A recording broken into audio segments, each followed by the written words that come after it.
L'amministrazione comunale di Portogruaro ha dato avvio, agli inizi del mese di agosto, alla tanto preannunciata e discussa modifica alla viabilità del centro storico. Essa è stata oggetto di una serie di incontri al quale hanno partecipato da un lato i portatori di interesse del centro storico e dall'altro gli amministratori locali. Da questi tavoli tecnici è scaturita l'introduzione della ZTL nelle sole ore serali in Corso Martiri della Libertà e soprattutto l'inversione del senso di marcia nelle vie Garibaldi e del Seminario, che hanno rappresentato una grossa rivoluzione per la città dell'Emene. Sembrava che le novità fossero finite qui per il momento, ma pare invece che all'interno del municipio stia già bollendo qualcosa di grosso nella pentola della viabilità cittadina. La notizia ha fatto scattare l'allarme in centro storico ed alcuni portatori di interesse sono balzati in piedi, pronti a scendere di nuovo in trincea.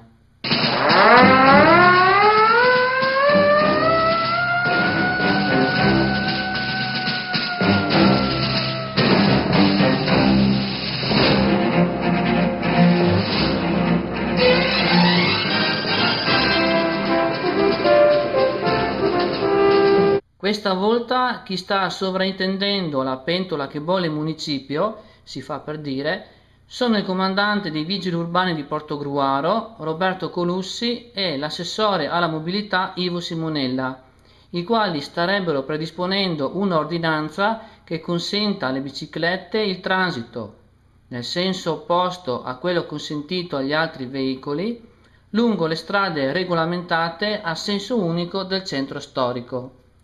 Ne dà notizia il sindaco di Portogruaro, Antonio Bertoncello, attraverso un stringato messaggio postato su Facebook, che è stato poi in parte confermato dallo stesso assessore Simonella da me contattato. Il provvedimento sarebbe finalizzato ad agevolare la circolazione delle biciclette e a regolamentare un comportamento ampiamente disatteso da molti cittadini. Infatti, nonostante l'articolo 7 del Codice della Strada preveda una sanzione di 38 euro anche per coloro che in bicicletta percorrono contromano un senso unico, i ciclisti portoguaresi, soprattutto le persone della terza età, non badano a questo divieto.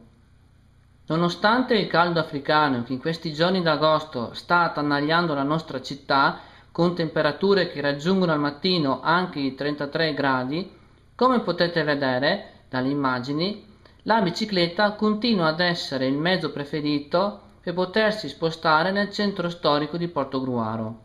Questa eventuale ordinanza, ribattezzata in bici contro mano si può, presenta però degli aspetti su cui si dovrebbe riflettere.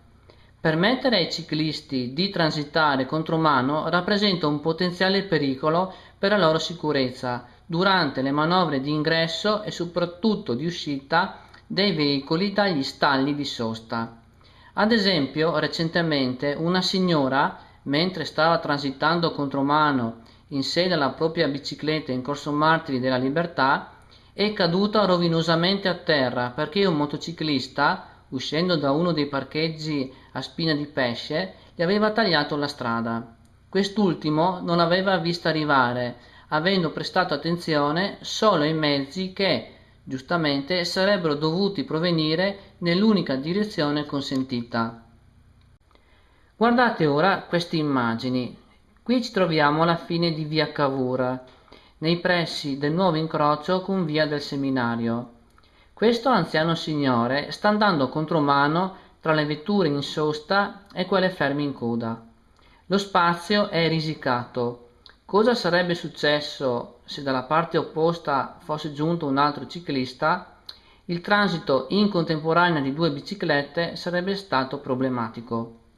Qualche ciclista furbetto, per evitare il traffico, taglia invece andando sotto i portici.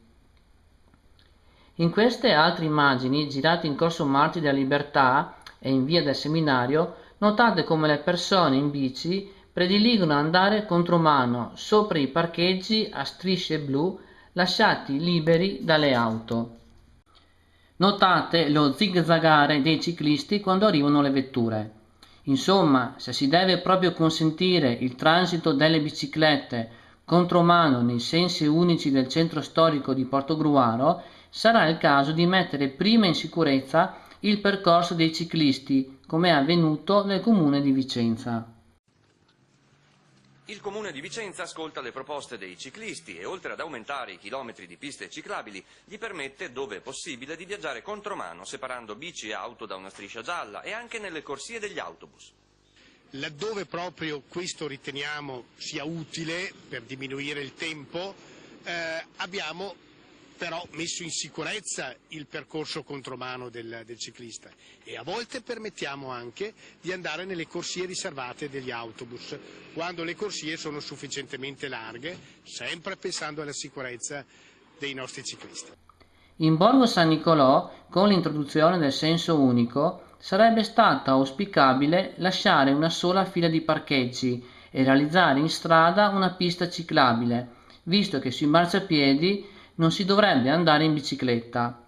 Purtroppo i ciclisti, per risalire in sicurezza a Borgo San Nicolò, visto che la carreggiata è diventata molto stretta, hanno iniziato ad utilizzare il marciapiede come pista ciclabile, con tutte le conseguenze che ne derivano. Speriamo invece di non assistere a scene come quelle che vi sto per mostrare all'incrocio tra via Cavour e Padre Bernardino, dove è stato introdotto un passaggio ciclopedonale in prossimità dei portici. Ok? Non si è fermata apposta, gli è venuta apposta. Ok? Perché non ci si comporta così.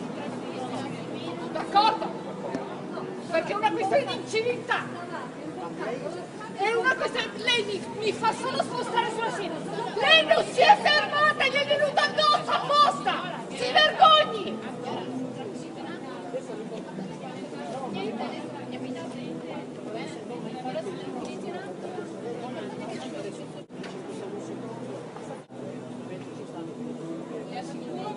Attenzionale!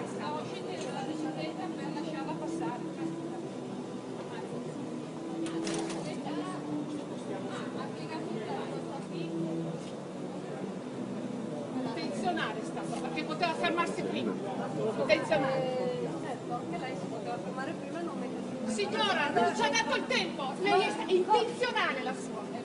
No, certo, lei è arrivata a una velocità molto elevata. No, sono fuori dalla grazia di Dio, ma siamo impazziti.